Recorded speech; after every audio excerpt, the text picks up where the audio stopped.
Welcome to the Sermons That Work podcast, featuring sermons written by some of the best preachers across the Episcopal Church.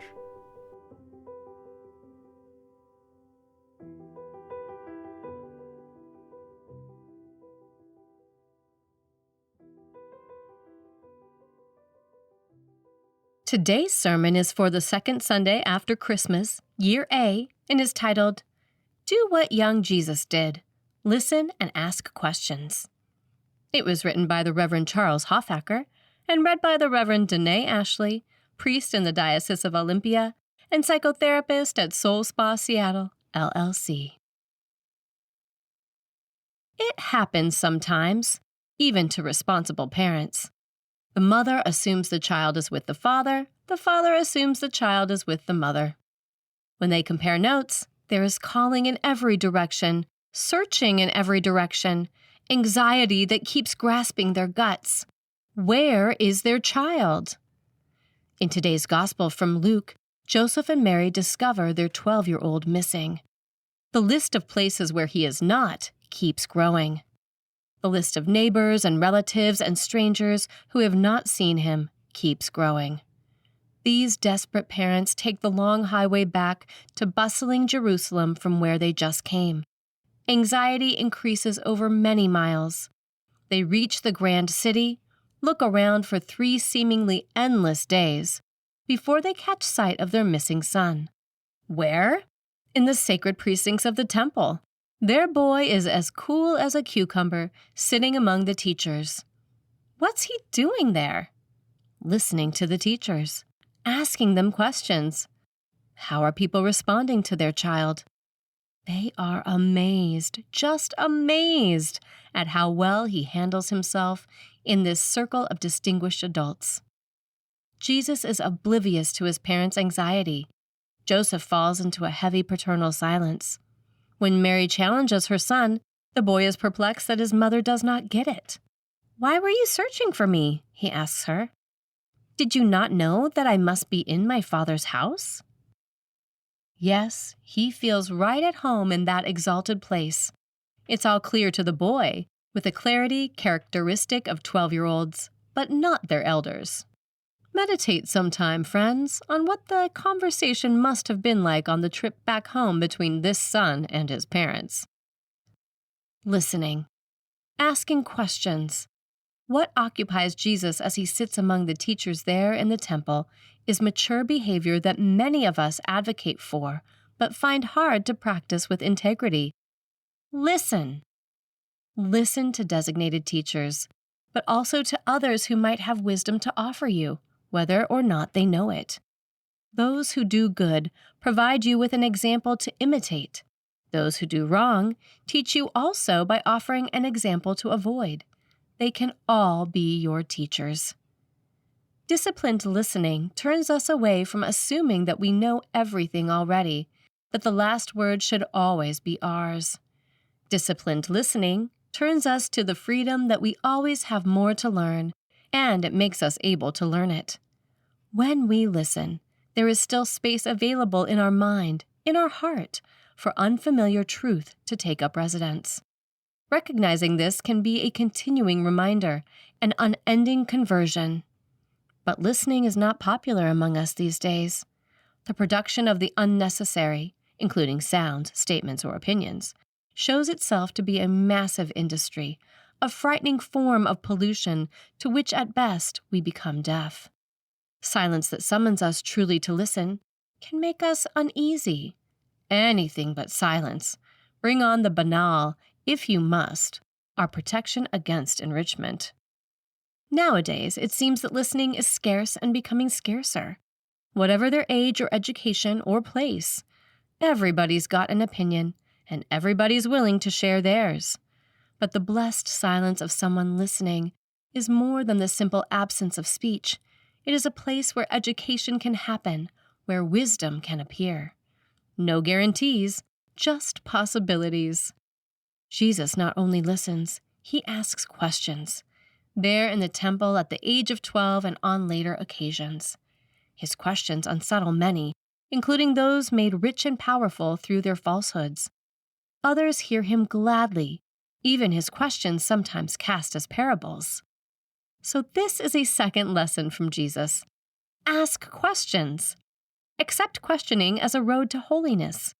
Testify thereby that your knowledge remains incomplete. Testify also that further learning remains always possible and indeed available from others, even those far from perfect in their own knowledge. By engaging others in conversation, by asking questions, it becomes possible to enlist anybody as your partner in progress. Those others may seem fools of the worst sort. Questioning then becomes a way to expose them as such. But if they are wise, or at least decent, the result can be an enrichment of any who listen. This practice calls for some courage on our part. Brave action can change the world. So can costly questions. Ones that heal rather than hurt others. Questions that are brave in their own way. Sometimes a question becomes an invitation to awaken to the situation and live consistently by principles we've already embraced. Sometimes it is an invitation to rise to a decency formerly unfamiliar. Questions and answers, when pursued with integrity, place parties in a vulnerable space where they face risk. Healthful change can come out of this encounter, even the first steps toward reconciliation. Consider partners in any kind of close relationship. Can you imagine yourself in the midst of a heated argument with a person you love? You both believe you are right, and you are both set in your own truth. How can you prevent a breakup? Only by listening.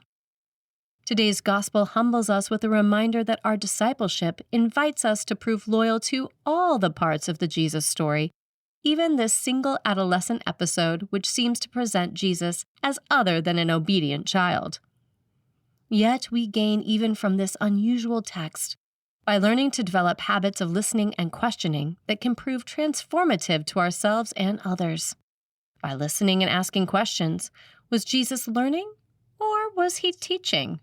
One can advocate for each position, but it seems that the answer must be that he was simultaneously both student and teacher here. Moreover, what he established, however briefly, that day in the temple was what Parker Palmer in his book, To Know as We Are Known, refers to as a space in which the community of truth is established. At its best, or close to its best, the church is a space in which the community of truth is established. One generation after another, one nation after another, persists in the questioning and listening Jesus modeled. Truth is never held captive for long.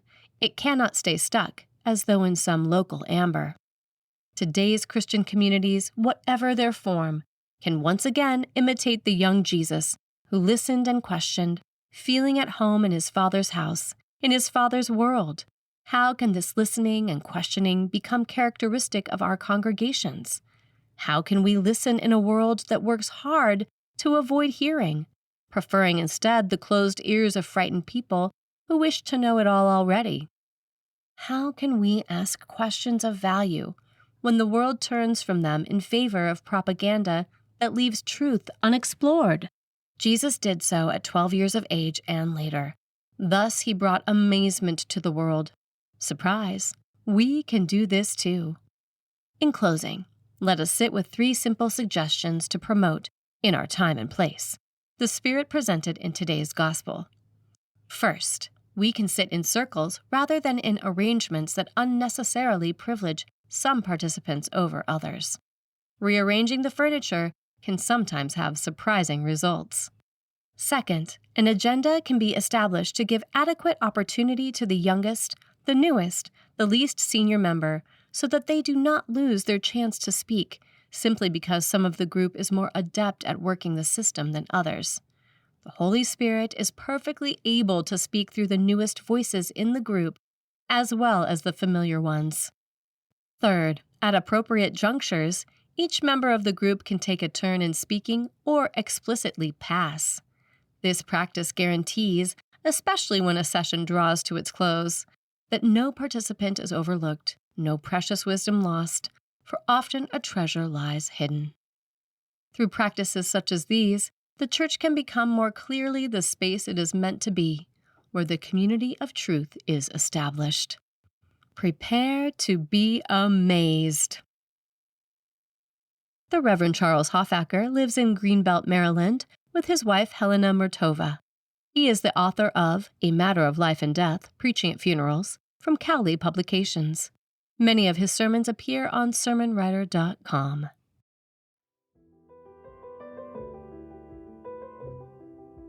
Sermons That Work is a joint offering of Forward Movement and the Episcopal Church's Office of Communication. For more free resources, including Bible studies and lesson plans, visit episcopalchurch.org/sermons. We would love it if you would rate, review, and subscribe to our podcast on your favorite podcasting platform. And while you're at it, share it with a friend.